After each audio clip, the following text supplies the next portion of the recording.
જાફરાબાદમાં તાલુકા પંચાયત અને જિલ્લા પંચાયતની ચૂંટણીમાં ભારતીય જનતા પાર્ટીનો ભગવો લહેરાયો છે।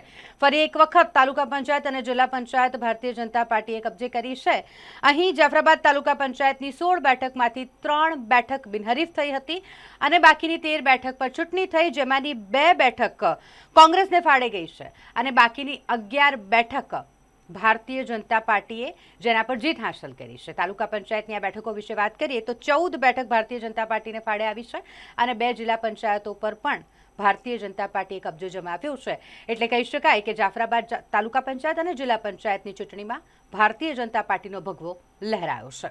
ધારાસભ્ય હીરાભાઈ સોલંકીની મહેનત રંગ લાવી 98 વિધાનસભામાં છેલ્લા ઘણા સમયથી ધારાસભ્ય હીરાભાઈ સોલંકી ફરીથી આ વિસ્તારના હીરો સાબિત થતા આવ્યા છે। અમરેલી જિલ્લા પંચાયતની જાફરાબાદ તાલુકાની 2 બેઠકની ચૂંટણીનું પરિણામ જાહેર થયું, જેમાં નાગેસી જિલ્લા પંચાયતની બેઠકના ઉમેદવાર શારદાબેન ભીલ વિજેતા થયા। ટીંબી જિલ્લા પંચાયતની બેઠકમાં ભાજપના રમેશભાઈ બાંભણિયા વિજેતા થયા।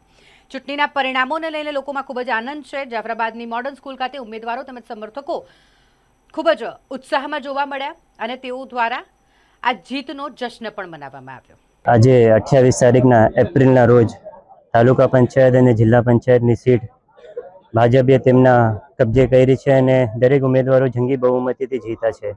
આ થકી હું સ્થાનિક ધારાસભ્ય શ્રી હીરાભાઈ સોલંકી, દરેક ગામના આગેવાનો, દરેક સમાજના આગેવાનો અને ભાજપના યુવા કાર્યકર્તાઓનો હૃદય દિલથી હું આભાર માનું છું। એમની ખૂબ સારી મહેનત હતી અને દરેક યુવાનોની સરસ મજાની મહેનતથી આ રંગ લાવી છે। આજે ભગવો કહીને કે અમરેલી જિલ્લામાં આમ ફરક્યો છે અને હું કહીશ કે જય શ્રી રામ તો પહેલા કહીશ ભાઈ, અને ભારત માતા કી।